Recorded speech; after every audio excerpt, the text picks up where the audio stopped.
Hello बच्चा लोग, कैसे हो सब लोग। आई होप तैयारी अच्छी चल रही होगी, एकदम बोर्ड्स की बिल्कुल प्रॉपर माहौल बना के स्टडी कर रहे होगे।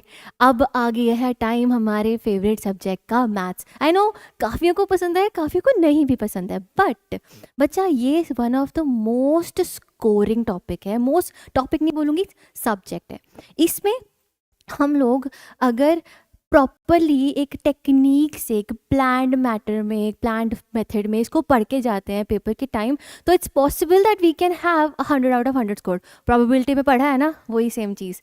ठीक, तो बच्चा very important very important topic, very important subject. अब बच्चे देखो, इसमें हमारे पास बहुत सारे ऐसे चैप्टर्स हैं जिसको हम लोग इतना ज़्यादा ना फोकस करके पढ़ते नहीं हैं, क्योंकि हमें लगता है कि फॉर्मूला है, फॉर्मूला से बात बन जाएगी and we are good to go. But no, there are some typical questions जिसका हमें एक बार प्री प्रैक्टिस करना बहुत ज़रूरी है। ठीक है, प्रीवियस ईयर में उसके जैसे क्वेश्चंस आज मैं डिस्कस करूंगी, नॉट प्रीवियस ईयर उठाएंगे हम लोग क्योंकि वो हमने बहुत कर लिया है। उसके जैसे या उसके टाइप के जो टिपिकल से क्वेश्चंस होते हैं जिसमें कुछ एक्स्ट्रा सा हमें करना पड़ता है या सोचना पड़ता है, आज हम उसके ऊपर थोड़ा सा फोकस करके एक बार कोऑर्डिनेट ज्योमेट्री को पढ़ेंगे। अगर मैं इवन एनालिसिस करूँ ना, लास्ट ईयर के पेपर की बात करूँ, लास्ट ईयर में 4 मार्क्स का case study was from coordinate geometry. बन गई ना बात, 4 नंबर तो वहीं से आ गए। एंड देन 1 मार्क्स हमारा आया था असर्शन रीजन। 5 नंबर तो यही चैप्टर कैरी कर रहा है। ऐसे कितने चैप्टर्स हम ट्रिग्नोमेट्री ट्राइंगल्स पे फोकस करते हैं, but coordinate will give you that x 5 number extra means a lot, right. तो लेट्स गेट स्टार्टेड एकदम से बिल्कुल जोश के साथ। ओके, बिफोर दैट अ छोटा सा brief introduction about me. I am Simarjot, I am from Vedantu Punjab. तो काफ़ी सालों से हम टीचिंग मैथ्स ओनली, तो हम चलते हैं अब आगे। लेट्स स्टार्ट और let's just see what all topics we have और what all things we have in this chapter. 2 ही फॉर्मूलाज हैं, एक है डिस्टेंस फार्मूला, एक है हमारा सेक्शन फार्मूला। बच्चे सेक्शन फार्मूला में फर्दर हम लोगों ने पढ़ा था मिड पॉइंट फार्मूला, और उसके ऊपर हमने बहुत सारे एप्लीकेशंस भी किए थे, अगर तुम्हें याद हो। ठीक, चलो अब हम पहले क्या करेंगे, डिस्टेंस फार्मूला रिकॉल करेंगे। आई नो तुम लोगों को आता है। रिकॉल करने के बाद उसके ऊपर थोड़े से इजी से, सिंपल से, या फिर जो पॉसिबल से क्वेश्चंस हैं उसको प्रैक्टिस करेंगे। उसके बाद बढ़ेंगे टुवर्ड सेक्शन फार्मूला, फिर कुछ टिपिकल से जो क्वेश्चंस आते हैं उसके ऊपर फोकस करेंगे, which will combine distance formula and section formula 2 at times. ठीक है, तो बच्चे डिस्टेंस फार्मूला, अगर मेरे पास कोऑर्डिनेट सिस्टम है, नॉर्मल हमारे पास अगर नंबर लाइन होती, दो पॉइंट्स पे डिस्टेंस निकालना होता कि हम क्या करते, दोनों के डिस्टेंसेस को सब्ट्रैक्ट कर देते। इसकी वैल्यू को इससे सब्ट्रैक्ट किया, दोनों के बीच का डिस्टेंस लग गया, बता। बट कोऑर्डिनेट ज्योमेट्री में हम नहीं कर सकते ऐसा, because we have X coordinate and Y coordinate, that is abscissa and ordinates. तो दोनों की वजह से कुछ ना कुछ तो फर्क पड़ेगा ही कैलकुलेशन में। लेट्स से मेरे पास ये पॉइंट है x1 कॉमा y1, ये पॉइंट है मेरे पास x2 कॉमा y2, और मुझे निकालना है दोनों के बीच में डिस्टेंस। अब ये डिस्टेंस निकालने के लिए हम लोगों ने प्रॉपरली डेरिवेशन पढ़ रखी है, that the distance between these 2 points is nothing but root of x2 minus x1 का square plus y2 minus y1 का स्क्वायर। याद है ना सभी को। बच्चे इसमें सबसे बड़ी प्रॉब्लम या गलती हम पता है क्या कर देते हैं, हम लोग एक कोऑर्डिनेट के x को x1, उसी कोऑर्डिनेट के y को y2 बोल देते हैं। कैलकुलेशन करते करते ये गड़बड़ कर देते हैं। तो बच्चा, just in order to avoid this type of confusion, even अगर तुम बोर्ड में जा रहे हो, तुम लोग स्पेसिफाई करोगे कि this is x1, this is y1, y2, तो वहाँ पर अगर तुमने सब गलत लिख दिया, गड़बड़ हो जाना है, काम खराब हो जाना है, and that also gives you an incorrect answer. तो ध्यान रखना, जिस भी कोऑर्डिनेट के x1 को x1 बोल रहे हो, उसी ही कोऑर्डिनेट के y को तुमने y1 ही बोलना है। ठीक है, एंड दूसरा वाला ऑटोमेटिकली x2 एंड y2 हो जाएगा। Very simple. ठीक, सिंपल नहीं, फोकस्डली याद रखना है। अब हम थोड़े से कुछ क्वेश्चंस प्रैक्टिस करते हैं जो डायरेक्टली डिस्टेंस फार्मूला के ऊपर बेस्ड है। ठीक, क्वेश्चन नंबर 1 बच्चे तुम्हें दिख रहा है। Question says that find the value of x if distance between p and q is 5। Already distance 2 points के बीच में हमें गिवन है 5। अब हमें बस अपने फॉर्मूला में जो जो वैल्यूज पता है वो डालनी है एंड आंसर निकालना है। ठीक, अब बच्चे बोर्ड में तुम लोगों को ये चीज़ स्पेसिफिकली लिखनी पड़ेगी। What are you assigning your x1 as, what are you assigning your x2 as, y1 y2, सब लिखना पड़ेगा। ठीक है, सबसे पहले तो हम लिख देंगे अपना formula, which is root of x2 minus x1 का square plus y2 minus y1 का स्क्वायर। अब यहाँ पे लेट्स टेक p के coordinates as x1 comma y1। तो यहाँ we can easily comment that your x1 is equal to 3 and your y1 is equal to 2। ध्यान रख रहे हो 1 and 1, x1 y1 साथ में। ऐसे क्यों कि कोऑर्डिनेट्स हमारे होंगे x2 कॉमा y2, जिसका मतलब हमारी x2 की value is x given to us and y2 की value is minus of 1। Formula में जाके इसको डाल देते हैं हम लोग, तो हमारे पास बनेगा, डिस्टेंस हमें ऑलरेडी प्रोवाइडेड है 5, ये भी लिखना ज़रूरी है साथ साथ। ये सब चीज़ें बच्चे स्पेसिफाई करोगे, इसके भी तुम्हें स्टेप्स मार्किंग मिलेगी। ठीक है, ये एक बहुत अच्छी चीज़ है बोर्ड्स की, जिसकी वजह से हम लोग अपने जो भी पॉसिबल मार्क्स लूज़ कर सकते हैं वो बचा सकते हैं इन सब चीज़ों से। तो करना ही करना है। Now let's just substitute all the values that we have written. 5 is equal to root of x2, x हमारा है, x1 क्या है 3, इसका square plus y2 minus y1, गलत लिख दिया था, इसका square that is equal to 5। अब रूट है, रूट को हटाने के लिए क्या करेंगे, दोनों साइड स्क्वायर कर देंगे, काम आसान। तो let's just square on the either side, तो 5 का स्क्वायर 25 बना, x minus 3 whole square, identity लगा देते हैं, तो x square minus 6x plus 9 हो जाएगा। ऐसे ही माइनस 3 का स्क्वायर विल बी 9। ठीक, अब बच्चा इसको रीअरेंज करो, तुम्हारे पास इक्वेशन बनेगी x square minus 6x minus 7 is equal to 0। ठीक है, अब तुम्हें क्या करना है, जो मर्जी लगा दो डिस्टेंस, तुम्हारे पास दो तरीके हैं फैक्टराइजेशन करने के, रूट्स निकालने के x के, जो मर्जी मेथड लगाओ, फॉर्मूला लगाना है फॉर्मूला लगाओ, क्वाड्रेटिक फॉर्मूला, या फिर मिडिल टर्म स्प्लिटिंग कर दो। दोनों से तुम्हें मिलेगा x की वैल्यू 7 या फिर माइनस ऑफ 1। ठीक है, क्योंकि माइनस 6x को मैं रिप्लेस कर सकती हूँ माइनस 7x प्लस x। ठीक है, पेयरिंग करोगे तो x minus 7 and x plus 1 तुम्हारे फैक्टर्स बनेंगे, फिर उसको इक्वल टू 0 किया तो तुम्हें दो वैल्यूज मिल गए, x इज 7 और माइनस 1। तो कौन से पॉइंट्स हो सकते हैं, हम कह सकते हैं इस कंक्लूजन से, ईदर इट्स 7 कॉमा माइनस 1 और इट्स माइनस 1 कॉमा माइनस 1, इन दोनों पॉइंट्स का डिस्टेंस 3,2 से 5 ही रहेगा। ठीक है, सो ये ध्यान रखना, क्वाड्रेटिक सिस्टम इन क्रिएट हो रहा है, क्वाड्रेटिक की वजह से दो रूट्स आएंगे ही आएंगे। ठीक, तो this was the first question बच्चा, सिंपल सा। आगे चलते हैं, ये एक इंटरेस्टिंग टाइप, प्लस मैं इसको बोलूँगी एक टिपिकल टाइप का क्वेश्चन है, आता ही आता है। टिपिकल किसकी वजह से हो रहा है, ये तुम्हें वर्ड दिख रहा है ना, इक्विडिस्टेंट, इसकी वजह से हो रहा है। चलो अब डिस्कस करते हैं इसके बारे में। क्वेश्चन क्या कहता है, find a point which is equidistant from A and B. Equidistant का मतलब अभी भी नहीं पता, तो डिस्कस करते हैं। इक्विडिस्टेंट क्या बोलता है, अगर आपके पास कोई पॉइंट है, लेट्स से P, देन एक पॉइंट है हमारे पास A और एक पॉइंट है हमारे पास B, तो P का A से डिस्टेंस, P का B से distance is equal, this distance is equal to this distance, या फिर मैं सिंपल लैंग्वेज में, मैथमेटिकल लैंग्वेज में लिखूंगी, AP is equal to PB. That's what it talks, or that's what we talk about or we discuss about the equidistant word. कभी मत घबराना कि देख के कि ये क्या आ गया equidistant, equidistant equal distance, दोनों को क्लब करके बोल दिया। चलो अब बच्चे इसके ऊपर भी क्वेश्चन कर लेते हैं हम लोग। तो क्वेश्चन क्या कह रहा है, ये AP is equal to B, PB है ना, ये इक्विडिस्टेंस से हमने पता कर ही लिया। अब P को हम क्या कहते हैं, it's let's say it's x comma y, क्योंकि इसकी वैल्यू निकालनी है, x एंड y करेंगे तो ही पॉसिबल हम आंसर निकाल सकते हैं। अब बच्चे पहले आप क्या करोगे, AP डिस्टेंस कैलकुलेट करोगे using the distance formula again. अब इसके x को उसके x से माइनस कर दो, स्क्वायर कर दो, इसके y को उसके y से माइनस करके स्क्वायर कर दो।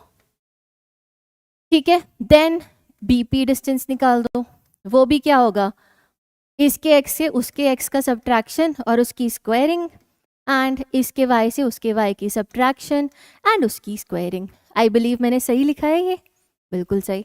चलो अब मैंने बोला AP is equal to PB, पर रूट्स हैं, रूट्स की चक्कर में हम घबराएंगे नहीं, रूट्स को हटा देंगे। रूट्स को कैसे हटा देंगे?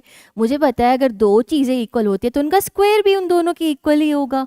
Very obvious ma'am. 2 is equal to X, तो X square is equal to 2 का स्क्वायर, ठीक है।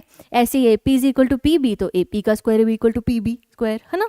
चलो अब ए पी का स्क्वायर, ये रूट हट जाएगा तो हम लिख देंगे एक्स माइनस 2 का स्क्वायर प्लस वाई प्लस 5 का स्क्वायर। ये तो अंडरस्टैंडेबल है। अब चलते हैं इस पार्ट की तरफ, तो ये बनेगा x माइनस 2 का स्क्वायर प्लस y माइनस 9 का स्क्वायर, ठीक है। रूट इसमें भी हटेगा, बीपी का स्क्वायर करेंगे जब हम। अब बच्चे ये हो गए कैंसिल, बिकॉज सेम चीज़ है तो सबसे पहले हम कैंसिल करने की कोशिश करते हैं। अब इसको एक्सपैंड करो ज़रा, y square plus 10y plus 25, y square minus 18y plus 81। सही है कि नहीं है? हाँ जी सही है। चलो ये वाई स्क्वायर फिर कट गया, सॉल्व कर दो तो तुम्हें y की वैल्यू मिल जाएगी माइनस ऑफ 2 की 2, सिंपल 2। देखो ये इधर गया 18, 28y, ये उधर जाएगा 56, 2 टाइम्स आ जाएगा, ठीक है। सो y इज इक्वल टू 2। अब फंस गए हम लोग, x की वैल्यू कहाँ से निकालेंगे? x तो कट गया बच्चे। अब हम कोई भी इक्वेशन डालें ना और x y की वैल्यू को 2 डाल के देखने की कोशिश करें, x की वैल्यू हम कैलकुलेट ही नहीं कर पाएंगे। इसका मतलब क्या हुआ? इसका मतलब x की कोई भी वैल्यू ले लो, y की वैल्यू 2 ले लो, वो पॉइंट का डिस्टेंस हमारे इन दोनों पॉइंट्स a एंड b से सेम रहेगा। ये बहुत इंपॉर्टेंट चीज़ है, जल्दी जल्दी समझ नहीं आती पेपर में, ये घबराहट देगी हम लोगों को। बट अगर x का सोल्यूशन हमारे पास कोई ऑप्शन ही नहीं है निकालने का, हम लोग यही इंटरप्रेट कर पाएंगे, वहाँ से यही बोल पाएंगे दैट y की वैल्यू 2 फिक्स, x की कोई भी value will always have same distance from A and B. ये देखो तुम्हारे सामने बनाया भी हुआ है। y इज इक्वल टू 2 को अगर हम ग्राफिकली प्लॉट करें तो कौन सी लाइन बनती है? It's a line parallel to your x axis. ये देखो थोड़ा सा डार्क है बट ध्यान से समझो, ये एक्स एक्सिस है हमारा, एक्स एक्सिस के parallel y is equal to 2 line होगी, y इज इक्वल टू 2 और x की कोई भी पॉइंट ले लो रैंडमली, तो ये वाला डिस्टेंस, इस पॉइंट का रेड वाले का distance from A and B same होगा। अगर मैं ये कोई नया रैंडम पॉइंट मार्क करती हूँ, इसका distance from A and B भी सेम होगा। ऐसे मैं कोई और रैंडम पॉइंट ले लेती हूँ इसके ऊपर, तो इसका डिस्टेंस भी ए एंड बी से सेम होगा। तो ये एक इंटरेस्टिंग चीज़ है बच्चा, जो हमें पता होनी चाहिए, हमें कॉम्प्रिहेंड करनी आनी चाहिए, ठीक है, बहुत इंपॉर्टेंट। चलो अब अगले क्वेश्चन को देख लेते हैं। ये भी एक टाइप का क्वेश्चन है जो मैं टिपिकल कैटेगरी में डालूंगी, ठीक है।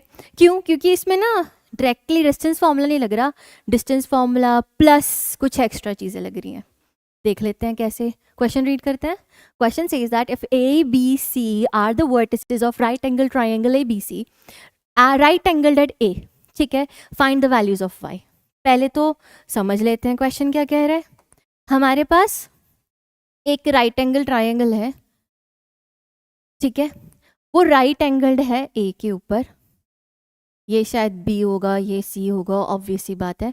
अब बच्चे इन्होंने क्या बोला, ये सारे ना वर्टिसेस हैं A B C of right angle triangle.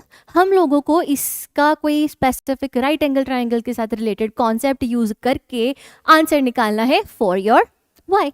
कैसे करेंगे? सिंपल है, बहुत आसान है। हम लोगों को याद है ट्राइंगल के साथ एक बड़ी प्यारी सी, राइट एंगल ट्राइंगल के साथ बड़ी प्यारी सी थ्योरम जुड़ी हुई है, which is Pythagoras theorem, PGT. हमारे महान पाइथागोरियन जी, उन्होंने हमें ये दिया था and we are applying it till the date for our right angle triangles और on our right angle triangle. क्यों? क्योंकि ये तीनों side of right angle triangle को एक इक्वेशन की हेल्प से कंबाइन या रिलेट कर देती है। वो क्या कहती है? हाइपोटेनस का square is equal to base का स्क्वायर प्लस परपेंडिकुलर का square. So I can easily write here also that BC, which is the hypotenuse, इसका square is actually equal to AB square plus AC square। अब ये use करने का motive क्या हुआ बच्चे? BC डिस्टेंस मैं निकाल सकती हूँ डिस्टेंस फॉर्मूला से, AB डिस्टेंस मैं निकाल सकती हूँ डिस्टेंस फॉर्मूला से, AC भी निकाल सकती हूँ। अगर एक ही इक्वेशन में सारी वैल्यू सब्स्टिट्यूट हो जाए और एक वेरिएबल प्रेजेंट हो, क्या क्वेश्चन सॉल्व नहीं किया जा सकता? हाँ जी किया जा सकता है, तो वही करते हैं। नाउ BC डिस्टेंस, की बात करें तो BC है क्या? BC इज रूट ऑफ ये वाला और ये -1 -3 दोनों के x को सब्ट्रैक्ट कर दिया, देन ये वाला और ये वाला दोनों के y को सब्ट्रैक्ट कर दिया। फिर हम बात करते हैं AC की। AC A एंड C, तो 4 -3 दोनों के x को सब्ट्रैक्ट किया एंड 3 - 4 दोनों के y को सब्ट्रैक्ट किया। देन कौन सा रह गया? AB निकाल देते हैं। AB will be equal to, AB की बात करते हैं तो 4 -1 का स्क्वायर प्लस 3 -y का स्क्वायर। ठीक है, ये तो सिर्फ AB AC BC की वैल्यूज़ हैं जो हम इसमें जाके सब्स्टिट्यूट करेंगे। स्क्वायर करके सब्स्टिट्यूट करना है तो रूट हटा के सब्स्टिट्यूट करेंगे। डाल दो वैल्यूज़, -3 -4 का स्क्वायर, जिसको मैं डायरेक्टली 16 लिख दूंगी। इस इक्वेशन में BC की वैल्यू 16 प्लस y -4 लिखेंगे हम लोग, इक्वल टू AB का स्क्वायर। AB का स्क्वायर 4 + 1 5 का स्क्वायर 25 प्लस 3 - y का square, and then lastly we have AC का स्क्वायर। AC का स्क्वायर ध्यान से देखो, 1 1 2 डायरेक्ट। ठीक है, थोड़ा सा ऐसे कर सकते हो, पेपर में भी लिख सकते हो डायरेक्टली ये चीज़ें। ठीक है, बट मेरा सजेशन यही रहेगा, इसको भी सेफ लिख के चलना, इसको पहले ही ऐसे लिख लेना। ये चीज़ें ना क्यों ही हम नंबर कटवाएं अपने किसी भी फॉर्म में, है ना। चलो, so this is a important thing जो मैं एम्फेसाइज करना चाहूँगी। पेपर को जितना डिस्क्रिप्टिव दोगे, जितना उसमें स्टेप्स को लिख के दोगे, उतना तुम सेफ सिक्योर चलोगे पेपर में, और यही हम लोगों को चाहिए। हमारा टारगेट ही 100 on 100 है, हम कर सकते हैं मैथ्स में ये चीज़। ठीक है, तो अब इसको सॉल्व करो ज़रा। So we have 16 + y² -8y + 16 + 25 + 9 - 6y + y² + 2। I believe ये तो प्रॉपरली तुम लोगों को खोलने आता ही है। आगे फिर इसको सॉल्व कर देंगे। So it's pretty evident that some of the terms are getting cancelled out, and then if I talk तो 25 इट्स -9, मतलब हम लोग कर सकते हैं सबको सॉल्व तो कर लो।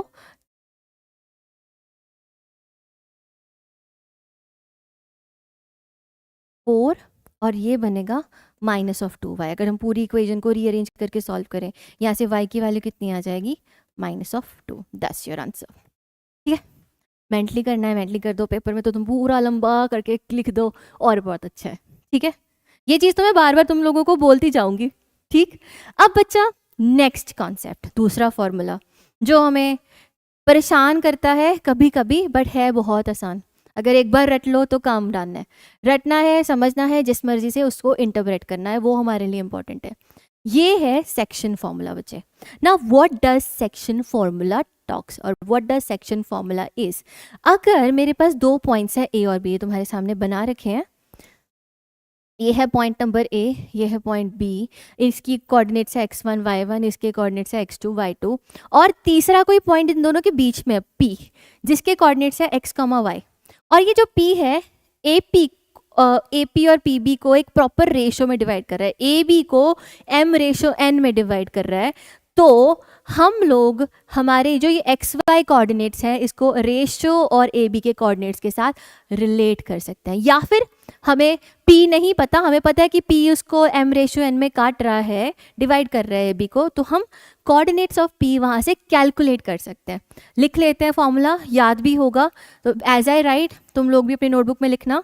सो we can say that the formula or the section formula or the coordinate of x of P will be mx2 plus nx1।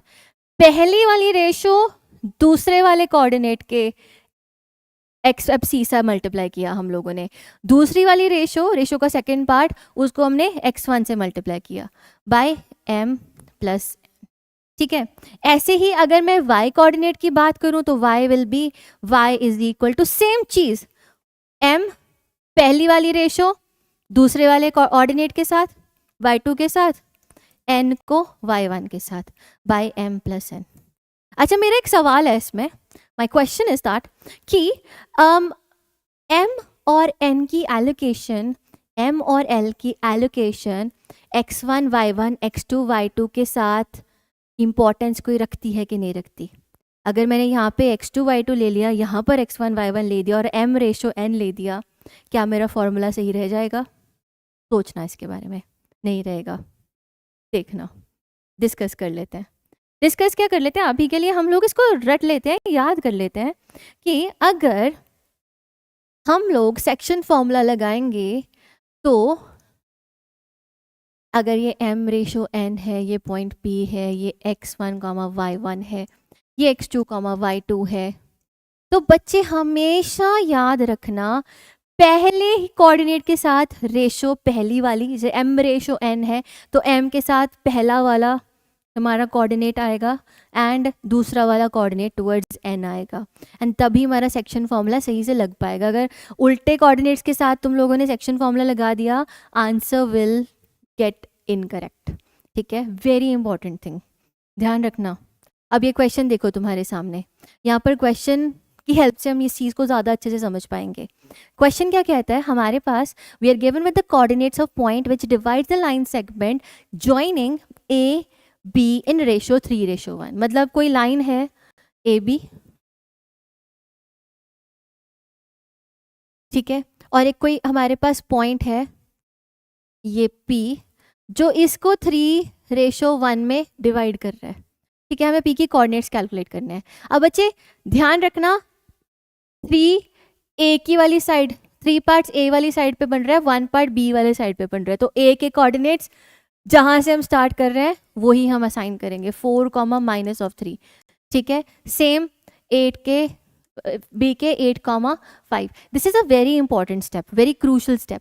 हम लोग रेशो 1:3 लिख के 4 -3 एंड 8 5 नहीं लिख पाएंगे, वो पॉइंट P को इस साइड ले आएगा, फिर वो कोऑर्डिनेट्स किसी और के बता देगा। ठीक है, अब हम लोग कैलकुलेट करते हैं P के कोऑर्डिनेट्स x। तो मैं पेपर में ये चीज़ डायग्राम बना के ना डायग्रामेटिकली मेंशन करना होगा, इंपॉर्टेंट है। अब हम A के कोऑर्डिनेट्स निकालते हैं, तो A के कोऑर्डिनेट्स क्या थे, पहली वाली रेशो ये m with x2 plus n with x1 by m plus n 1 + 3। ठीक है, इसको सॉल्व करेंगे ज़रा तो विल गेट 28/4, आई थिंक 24 + 4 28/4, तो that gives you the value of x as 7। ठीक है, y निकालेंगे, सेम 3 पिछले वाले से 5, 1 फ्रंट वाले से -3 बाय 1 + 3। इसको सॉल्व करो ज़रा, 15 - 3 12, 12/4 3। तो हमारे कोऑर्डिनेट्स क्या बन गए, x, y is equal to 7, 3। अच्छा रहेगा अगर तुम लोग इसको स्टेटमेंट में लिख दो, the coordinates of the given point which divides the line in m ratio n is this. जरूरी है, जरूरी, every time emphasising, very important. चलो बच्चा नेक्स्ट क्वेश्चन देखते हैं। नेक्स्ट क्वेश्चन भी इंपॉर्टेंट है। इंपॉर्टेंट कैसे है, इसके टाइप के क्वेश्चंस ना, जैसे x एक्सेस, y एक्सेस, ये बहुत क्रूशल रोल प्ले करते हैं, क्योंकि इससे हमें एक कोऑर्डिनेट पहले से ही मिल जाता है जिसकी हेल्प से हम रेशो को कैलकुलेट कर सकते हैं। क्वेश्चन देखो, 2 पॉइंट्स गिवन है, what ratio does x axis divide the line segment joining the points P and Q? 2 points हैं P and Q, ध्यान से ऑब्जर्व करो, P 4th क्वाड्रेंट में, Q 1st क्वाड्रेंट में। जस्ट फॉर आवर अंडरस्टैंडिंग, ये point Q है, ये point P है, ये हमारा कोऑर्डिनेट एक्सिस है, एंड एक लाइन है जो इन दोनों को ज्वाइन कर रही है। यहाँ पर हमें कोऑर्डिनेट की वैल्यू बोली गई है कि एक्स एक्सिस को इसको डिवाइड कर रहा है किसी रेशो में, हम लोगों को वो रेशो पता करनी है कि इस कौन सी रेशो में इसको डिवाइड कर रहा है। अब ना ये भी एक टिपिकल कैटेगरी आ जाती है, जब रेशो नहीं गिवन ना बच्चा, हम लोग रेशो को लेंगे k/1 या λ/1।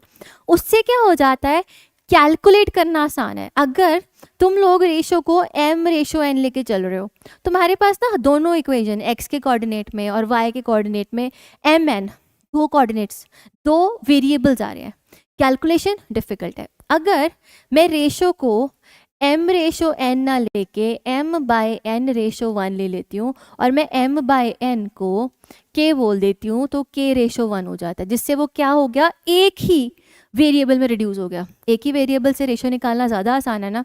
तो अब हम लोग उस कॉन्सेप्ट को यूज़ करके ये क्वेश्चन ट्राई करते हैं। एक बार इसको तुम रियल लाइफ में डायग्राम की फॉर्म में देख लो। ये सिचुएशन है, हमारे पास p प्रेजेंट है, q प्रेजेंट है, तुम लोगों को r पता है कि x एक्सिस के ऊपर है। अच्छा, r is on x axis, इसका मतलब r का ऑर्डिनेट क्या होगा? ऑर्डिनेट माने y कोऑर्डिनेट क्या होगा? जल्दी जल्दी कमेंट्स में भी बताना, हम भी डिस्कस करते हैं। r will be y 0, r में जो y होगा वो होगा 0। We will have a coordinate which looks like, हमारा जो कोऑर्डिनेट होगा इसमें it will be something like x, 0 जैसा। ये बड़ा इंपॉर्टेंट है, ये सबसे ज़्यादा क्रूशल रोल प्ले करता है। तभी मैंने कहा था x एक्सिस, y एक्सिस, ये बहुत इंपॉर्टेंट चीज़ होगी, इससे हमें एक कोऑर्डिनेट पता लग जाएगा। अगर वही लाइन हमारी कोई ऐसे होती ना y एक्सिस के ऊपर और हमें y के ऊपर रेशो पूछा होता, point is on y axis, तो हम लोग कहते कि इसका फॉर्म है 0, y। ये याद रखना, वैसे हमें पता होती हैं ये चीज़ें, हम लोग जब क्वेश्चन सॉल्व करते हैं ना तो we zone out in these things. Remember this is also a typical thing. तो you need to know that अगर लाइन x एक्सिस से पास कर रही है तो उसका y कोऑर्डिनेट 0, अगर y एक्सिस से पास करी तो इसका x कोऑर्डिनेट 0। अब बच्चे इससे ना काम बहुत आसान हो गया कैलकुलेशन करने का। मुझे पता है my ratio, we are taking the ratio as lambda ratio 1, पीछे के रेशो 1 बोला था, लैम्डा मान लेते हैं। चलो लैम्डा रेशो 1 ले लेते हैं। हमें x1, y1, x2, y2, देखो कितने अच्छे तरीके से लिखा हुआ है, बोर्ड में लिख के आना है ये। तो x1, y1, x2, y2, इसको यूज़ करके हम लोग अपने कोऑर्डिनेट्स को कैलकुलेट कर लेंगे, रेशो को कैलकुलेट कर लेंगे, सॉरी। अब बच्चे हमें बताए हमारा जो पॉइंट है उसका y क्या है, 0। तो मैं कह सकती हूँ 0 will be equal to m/2। m हमारा क्या है, लैम्डा, y2 क्या है -3 प्लस n/1, n क्या है 1, y1 अपना क्या है, मैंने उल्टा लिख दिया ना, lambda, this will be lambda y2 6 and -3 by 1 plus lambda. अब सॉल्व करना ज़रा, लैम्डा की वैल्यू क्या आएगी, lambda will come out to be 1/2। तो रेशो क्या आ गई अपन की, 1:2। सिंपल, याद रखना ये चीज़, लैम्डा रेशो 1। वैसे तो हम लोगों ने काफ़ी प्रैक्टिस कर रखी है, बोर्ड का ये fun of the famous favourite question है, आता रहता है। PYQs उठाओगे तुम देखोगे पिछले कितने साल, 10 साल से PYQs में ये टाइप का क्वेश्चन तो आ ही रहा है। लास्ट ईयर नहीं आया था, लास्ट ईयर में इसके जैसा असर्शन रीजन में आ गया था 1 मार्क में, तो वहाँ पर भी सेम चीज़ हमें चेक करनी पड़ी, ठीक है। और तुम लोग अगर 1/2 लैम्डा की वैल्यू निकाल देते हो बच्चा, तो ऑटोमेटिकली तुम लोग पहला कोऑर्डिनेट x भी निकाल सकते हो। Simple, mx1 plus n/2। तो तुम्हें रेशो पता है m क्या है, n क्या है, उसको डालो और अपना वैल्यू निकालो, निकाल सकते हैं मतलब। अब ये भी एक इम्पॉर्टेंट कैटेगरी है, ये हम लोग मिड पॉइंट फॉर्मूला पढ़ के आते हैं। हम लोगों को याद है, अगर मैं बात करूं मिड पॉइंट फॉर्मूला क्या बोलता है, मिड पॉइंट थ्योरम या मिड पॉइंट का बिहेवियर क्या होता है, एक लाइन को वो सेम रेशो में डिवाइड कर देता है। अब मेरे पास एक पॉइंट है x1 y1 और मेरे पास एक पॉइंट है x2 y2 और मुझे ये वाले कोऑर्डिनेट की वैल्यू निकालनी है। तो इसकी वैल्यू मुझे section formula will help in me in that. इसमें मुझे सेक्शन फॉर्मूला के हिसाब से दिख रहा है कि मेरा m और n 1 है। फॉर्मूला में अगर मैं डालूंगी तो मुझे पता लग जाएगा x1 plus x2/2 will give you my x coordinate, y1 plus y2/2 will give me my y coordinate. ठीक है, ये तो एविडेंट है, अंडरस्टैंडेबल है। चलो अब बच्चे ये क्वेश्चन को देखते हैं। ये क्वेश्चन उसका भी थोड़ा सा आप कह सकते हो अपर वर्जन है या फिर उसका ही सब कैटेगरी है। मिड पॉइंट का कॉन्सेप्ट तो नहीं यूज़ करेगा, बट मिड पॉइंट से आगे जब हम जाते हैं ट्राई सेक्शन के ऊपर, पहले आती है बाई सेक्शन, फिर ट्राई सेक्शन, फिर 4 टाइम सेक्शंस, तो हम उसकी तरफ हमें इसको मूव करना पड़ेगा। तो चलो देखते हैं क्वेश्चन। ये है क्वेश्चन की स्टोरी। देखो क्या कह रहा है question. Question is saying that there are the coordinates और you have to find the coordinates of a point which trisects the line segment joining A B. A B को तीन इक्वल पार्ट्स में वो कट कर रहा है, try section. By section mean दो equal part में कट करना, ट्राई सेक्शन मीन तीन इक्वल पार्ट में कट करना। अब सोचो ज़रा, एक लाइन है उसको तीन पार्ट्स में कट करना है तो कितने कट्स बनाएंगे? एक ये कट, तो 1 2 3 3 पार्ट्स बन जाएंगे, जैसे तुम्हारे सामने ये बना हुआ है। पहले हमने ये पॉइंट P प्लेस किया, ये पॉइंट Q प्लेस किया, हम लोगों को तीन सेक्शंस मिल जाएंगे एंड तीनों के तीनों ट्राई सेक्शन, तीनों के तीनों means the three of the lengths will be equal.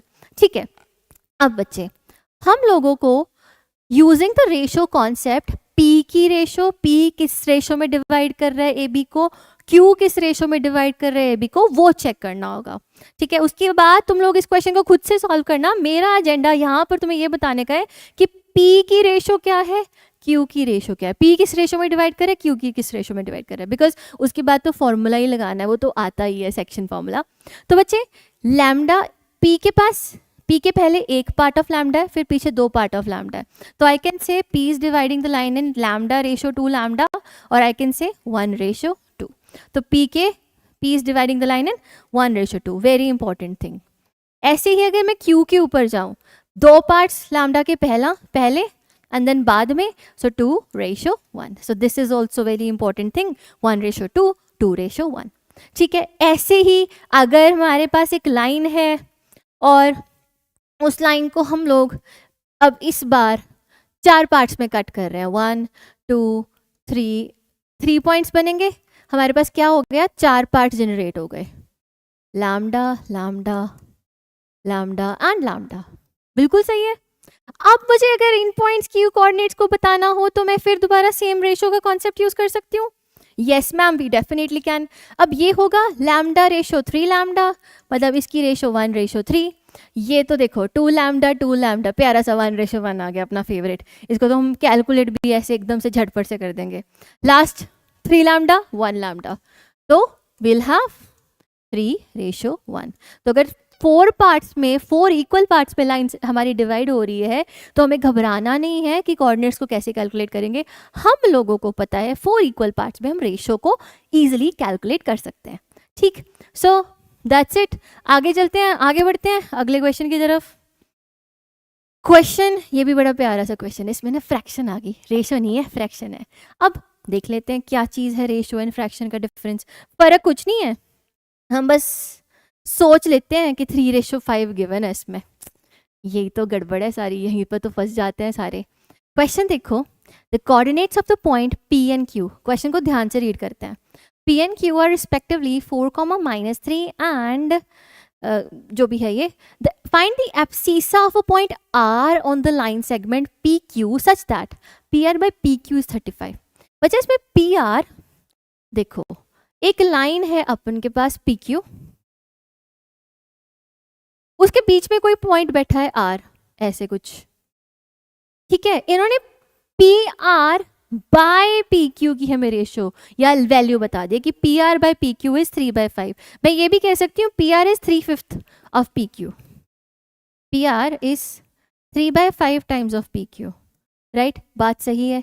अगर मुझे RQ निकालना हो, RQ will be PQ minus PR, और यहाँ से अगर मैं बात करूँ तो इट्स PQ माइनस 3/5 PQ, तो it means it's 2/5 of PQ, right? RQ will be 2/5 of PQ। अब मुझे निकालनी है ratio PR ratio RQ। Ratio और फ्रैक्शन का फर्क दिख रहा है, ठीक? तो वहाँ से तुम्हें पता लगेगा PR रेशो RQ इज 3:2। ठीक है, ये है important cheese.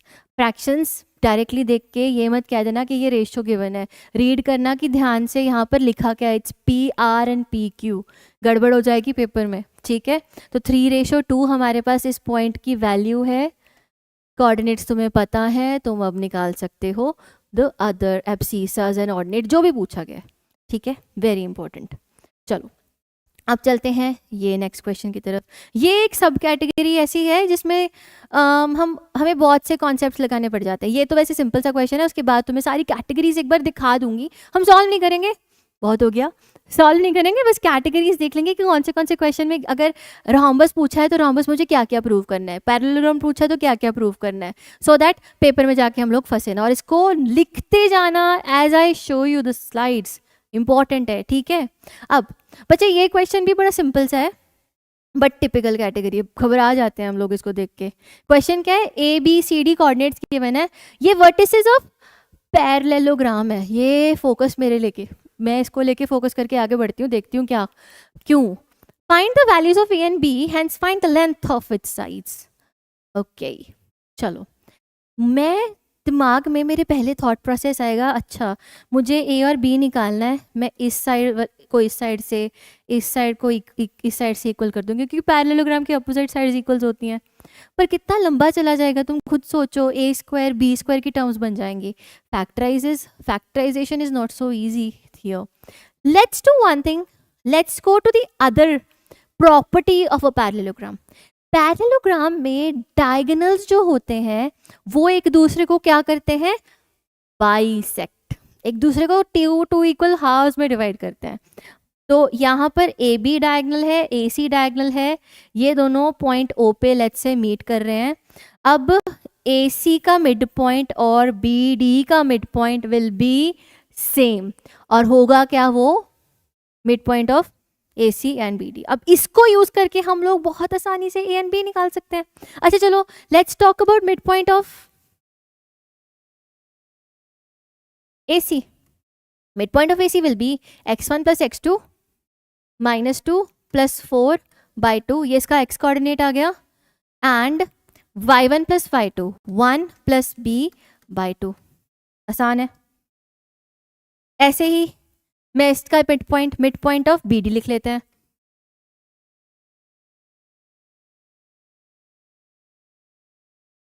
Mid point of B D क्या होगा हमारा, mid point of B D will be a plus 1/2 comma y क्या होगा इसका 0 प्लस 2/2। ये बात जच रही है ना, मुझे तो जच रही है, तुम लोग देख लो क्या बन रहा है। अब हमें पता है मिड पॉइंट्स इक्वल होंगे क्योंकि सेम ही ओ पे ही तो बैठा है, ओ ही का कोऑर्डिनेट होगा।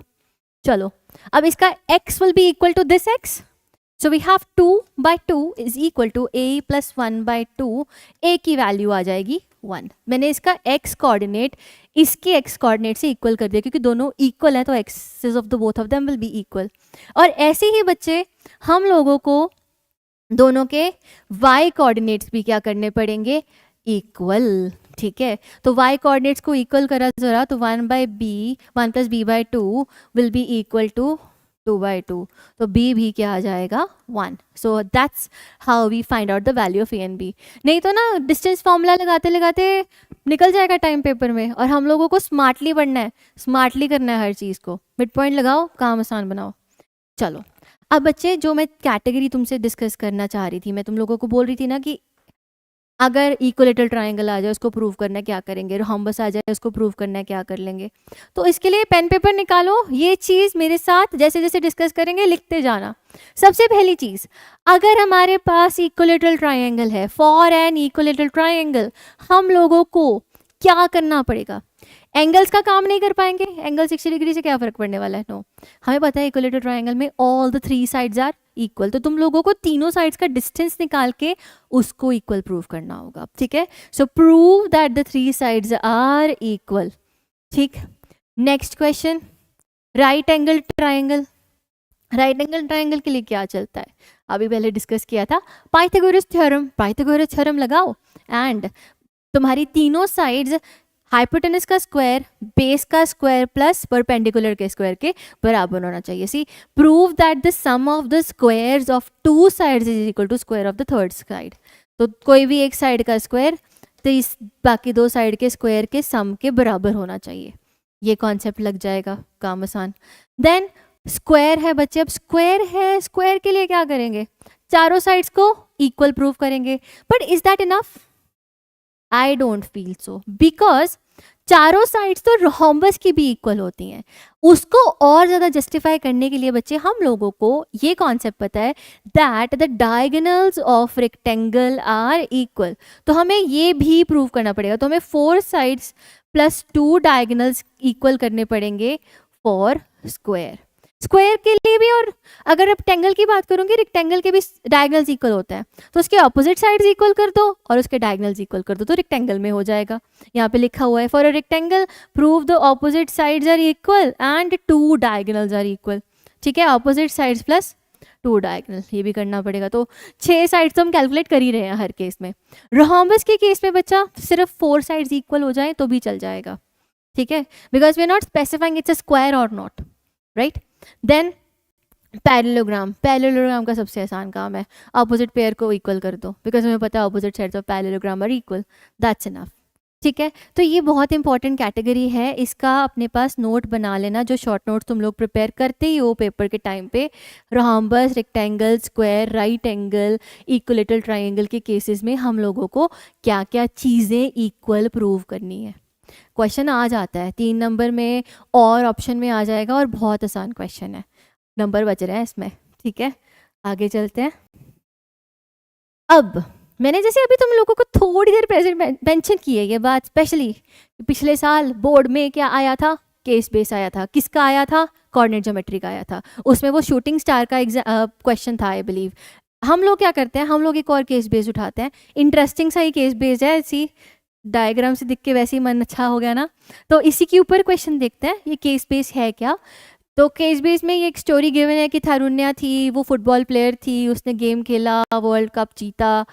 ठीक है, नाउ उसने यहाँ पर हमने ना एक तरह से हम स्पेसिमेन, हमारे पास ग्राउंड गिवन है, ग्राउंड में डिफरेंट डिफरेंट लोगों की पोजीशन, जैसे विंगर मैन होता है, फॉरवर्ड प्लेयर होता है, अटैकिंग मिड फॉरवर्ड होता है, सेंट्रल वगैरह, सबके हमें लोकेशंस दे रखी हैं, और फिर कुछ क्वेश्चंस हैं जिसको हमें आंसर करना है। ये हमारा लास्ट होगा।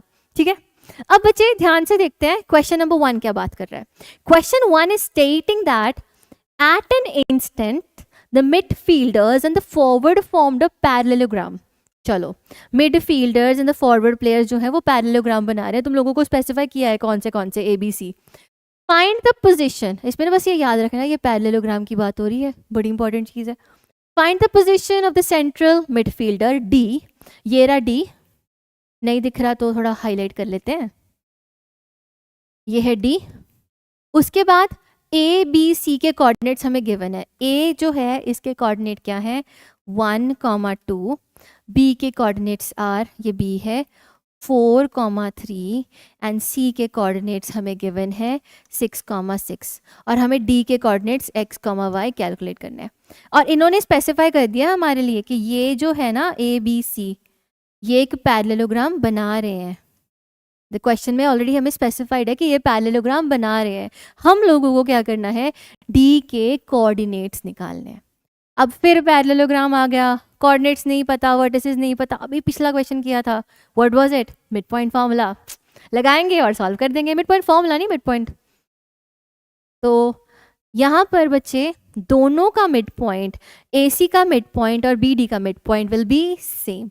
AC का मिड पॉइंट निकालना जरा, 6 + 1/2 7/2, AC का मिड पॉइंट 7/2, ये है इसका x, y क्या होगा 2 + 6/2 8/2 4, सही है ना। हाँ, चलो अब बच्चे BD का भी मिड पॉइंट सेम होना चाहिए, तो 4 + x/2 should be equal to 7/2। यहाँ से x की वैल्यू क्या आ रही है 3, सॉल्व करोगे तो 3 आ जाएगी। ऐसे ही y + 3/2 should be equal to 4, solve कर दो तो you have your y is equal to 5। आ गया आंसर, निकल के कोऑर्डिनेट्स D के। आसान है ना काम। अब ऐसे ही 2-3 और क्वेश्चन कर लेते हैं। केस बेस में होता है ना 4 क्वेश्चंस, 2 1-1 मार्क्स के होता है, एक 4 2 मार्क्स का होता है, 2 में ऑप्शन होती है। वो इतना इजी होगा, तुम बस केस स्टडी जो उसमें इंफॉर्मेशन गिवन है उसको अच्छे से पढ़ लेना and we are good to go. ये क्वेश्चन रीड करते हैं। Check if the goalkeeper G, sweeper and wing back fall on the same straight line. Sweeper ही बोलते हैं ना। तो गोलकीपर G, ध्यान से देखते हैं कहाँ पे, ये रहा G, ये है G की वैल्यू कितनी गिर रखी है -3,5। फिर स्वीपर, ये रहा स्वीपर, इसकी वैल्यू कितनी दे रखी है 3,1। फिर है विंगमैन के, इसकी वैल्यू कितनी दे रखी है हम लोगों को 0,3। चेक करना है कि ये तीनों सेम स्ट्रेट लाइन पे है या नहीं। ये वाले इसको ड्रॉ करते हैं थोड़े अच्छे से रंग से ना दिखे हम एकदम। ये लो इससे बनाते हैं जी। अरे मेरी अच्छी नहीं बन रही, तो लेट्स जॉइन अगेन। ये बना पॉइंट। इन्होंने पूछा है कि चेक करो वेदर तीनों सेम स्ट्रेट लाइन पे लाई कर भी रहे हैं कि नहीं कर रहे। हम लोगों को पता है जब सेम स्ट्रेट लाइन की बात आती है हम लोग चेक करते हैं कोलिनियरिटी के बारे में। कोलिनियर है पॉइंट्स के नहीं है, कोलिनियरिटी के बारे में हम देखते हैं कि पॉइंट कोलिनियर है भी कि नहीं। अब इसका मतलब क्या हुआ? इसका मतलब कि अगर GH डिस्टेंस निकाला जाए, HK डिस्टेंस निकाला जाए, दोनों को ऐड किया जाए तो वो GK डिस्टेंस के बराबर होना चाहिए। That is what we talk about the collinearity. कई बार पे बच्चे इस टाइप के क्वेश्चंस में ना तुम्हें बस पॉइंट्स दिए होते हैं, तुम लोगों को पता नहीं होता कि कौन से के डिस्टेंस की बात कर रहे हैं। तब तुम लोगों को ध्यान से देखना है, तीनों पॉइंट्स का डिस्टेंस चेक करना है, दो का सम तीसरे के बराबर आ रहा है कि नहीं। अगर तो उसके बराबर आ गया मीन्स कोलिनियर वो है। ठीक है, चलो तो अब GH की लेंथ निकालते हैं। GH की लेंथ विल बी -3 का होल स्क्वायर प्लस 5 - 1 का होल स्क्वायर। ठीक है,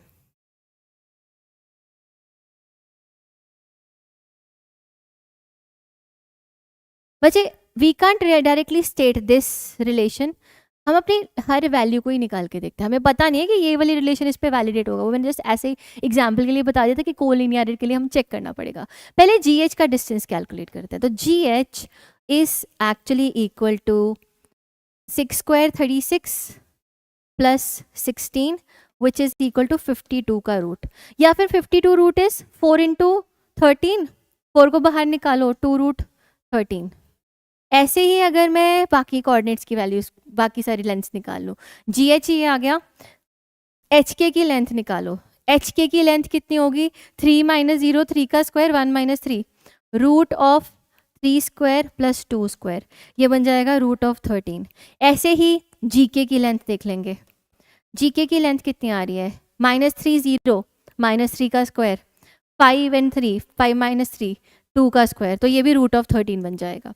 अब बच्चे हो क्या रहा है ध्यान से, HK प्लस GK, ये मैंने HG लिख दिया, HK plus GK will be equal to और is coming out to be equal to GH, क्योंकि root of 13 plus root of 13 is 2 root of 13 only, जो कि यहाँ पे सेटिस्फाई कर रहा है। मतलब कि the points are actually collinear. वो धोखा मत खा जाना कि GH एंड HK GK हमारे डिस्टेंसेस वेरी कर रहे हैं, कोऑर्डिनेट्स की वजह से डिस्टेंस वैल्यू कैन चेंज, ध्यान रखना। ठीक, नेक्स्ट लास्ट क्वेश्चन देख लेते हैं। लास्ट क्वेश्चन क्या है, इफ डिफेंसिव मिडफील्डर कौन सा है, A 1,4, attacking midfielder B 2, -3 and striker E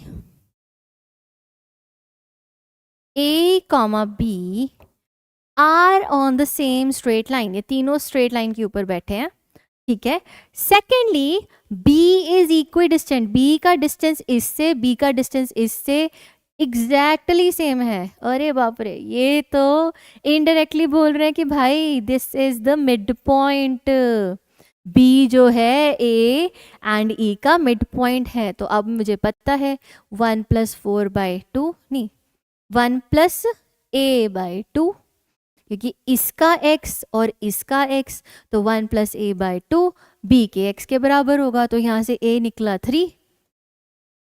ऐसे ही 4 + B/2 इज इक्वल टू -3, तो B कितना आ जाएगा -10। आगे कोऑर्डिनेट्स। तो बच्चा डायरेक्ट क्वेश्चन था, सिंपल क्वेश्चन था, कोऑर्डिनेट्स स्टेटमेंट को अच्छे से रीड किया और हमने कर लिया। तो इतना सा ही है ये चैप्टर, इसकी वजह से हम लोग गड़बड़ कर देते हैं। बट हम लोगों को हर छोटे छोटे आसान आसान चैप्टर से नंबर निकालने हैं। स्टैटिस्टिक्स इंपॉर्टेंट हो गया, प्रोबेबिलिटी इंपॉर्टेंट हो गया, जिसको ना इग्नोर करके पढ़ा जाता है कि चलो ये तो हो ही जाएगा। नहीं करना बच्चा, जो हम सोचते हैं कि ये तो हो ही जाएगा, पेपर में वही फंसा देता है। तो किसी भी पेपर की मैं बात करूँ, SST, science, Hindi, English, Punjabi, कोई भी उठा लो, हर बार हर चीज़ को, आसान वाली को स्पेशली पहले पढ़ना। यू नेवर नो, आसान वाली में से क्या पता ज़्यादा वेटेज आ जाए, बच जाएंगे हम पेपर में। तो always be focused, be consistent. पूरे साल की मेहनत अब तुम उसमें एक्स्ट्रा और एफर्ट्स डालोगे तो ही वो रिजल्ट देगा बच्चे। अगर तुम अब छोड़ दोगे तो पिछले जो तुमने एक साल में इतनी मेहनत की है बोर्ड्स के लिए, वो सब खराब हो जाएगी।